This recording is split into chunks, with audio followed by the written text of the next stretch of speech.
Bapak dan Ibu sekalian yang berbahagia, selanjutnya memang dalam penilaian kita membutuhkan banyak alat-alat ya untuk nantinya sampai kepada rapor seperti itu ya. Jadi di sini ada gambaran dalam menilai kita bisa menggunakan beberapa instrumen. Seperti contohnya di sini, jika dalam laporan menulis pendekatan dalam penilaiannya itu adalah menggunakan deskripsi, gitu ya. Menggunakan deskripsi, maka ada pilihan si anak ini telah memadai atau belum memadai dalam kriteria yang ditentukan. Misalnya dalam tugas menulis laporan, pendidik menetapkan kriteria ketuntasan. Peserta didik menunjukkan kemampuan menulis eksplanasi. Lalu bagaimana hasil pengamatannya, laporan menjelaskan penilaian.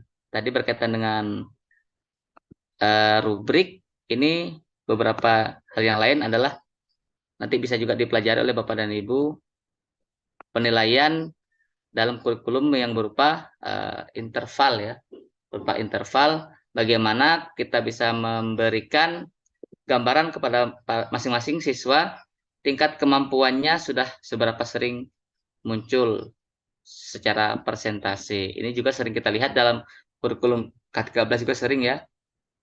Apakah dalam menunjukkan laporan dengan jelas itu sudah muncul sebagian besar atau selalu muncul? Ketika selalu muncul berarti persentasenya sudah 80 ke atas seperti itu ya.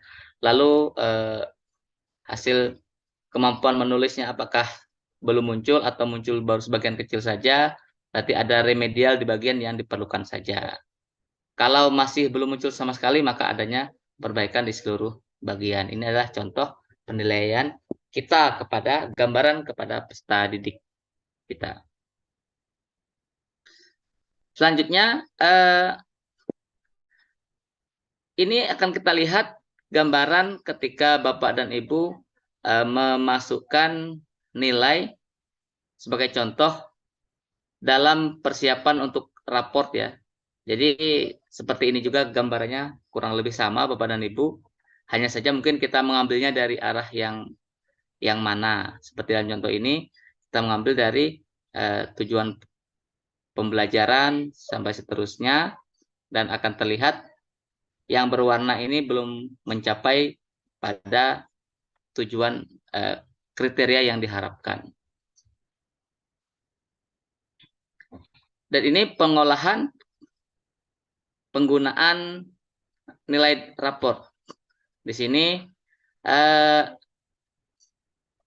akan terlihat bahwasanya nantinya dalam raport tersebut kita bisa melihat bagaimana deskripsi itu bisa kita berikan dari nilai yang seperti apa.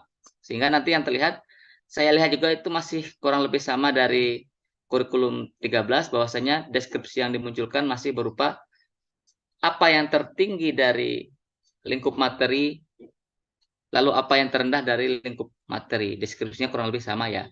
Tujuannya adalah agar orang tua dan juga siswa itu mengetahui pada materi ini memang si anak ini tinggi, itu sesuai seperti itu ya. Dan pada materi ini yang rendah inilah yang perlu ditingkatkan dalam diri anak. Terkadang ketika kita tidak jeli dalam pemberian nilai kepada mereka, maka terkadang yang mungkin si anak ini unggul justru mungkin tercatat di sana si anak perlu bimbingan. Nah, ini kan sebuah kekeliruan ya yang perlu tidak perlu terjadi gitu ya. Perlu kita evaluasi mengapa deskripsinya menjadi tidak sesuai dengan kondisi si anak seperti itu. Nah, di sini kita lihat dari nilai ini terlihat asesmen sumatifnya ada 1, 2 sampai 4 seperti ini gambarannya. Lalu ada nilai akhir sumatif lingkup materi, ulangan harian atau ulangan akhir materi bahasa kita ya. Lalu ada sumatif akhir semester. Di sini bisa diambil langsung nilainya adalah 75 dari nilai edu. Maka nilai rapornya rata-rata dari sumatif lingkup materi ditambah asesmen akhir semester baru dibagi 2. Pembulatan normalnya adalah 76,5. Ini juga sudah ada di aplikasi rapor Bapak Ibu masing-masing ya. Nanti kita lihat sejenak. Biasanya di aplikasi itu sudah otomatis, kita tinggal input saja. Nilai-nilai di sini dan seterusnya akan muncul otomatis. Lalu di sini yang berwarna putih lah yang bisa diinput. Biasanya seperti itu ya, akan muncul otomatis. Dan ini juga nanti akan otomatis. Di sini terlihat hasil asesmen formatif akan digunakan sebagai pertimbangan deskripsi capaian kompetensi dalam rapor. Ini ilustrasinya Bapak dan Ibu. Pendidik menyusun rencana pelaksanaan pembelajaran, lalu melakukan asesmen di awal pembelajaran, seperti itu. Lalu berdasarkan hasil asesmennya, pendidik memodifikasi rencana dan melaksanakan pembelajaran dengan berbagai metode. Dan juga asesmen di akhir pembelajaran itu bisa berfungsi sebagai pedoman ke materi yang selanjutnya. Itu ilustrasi.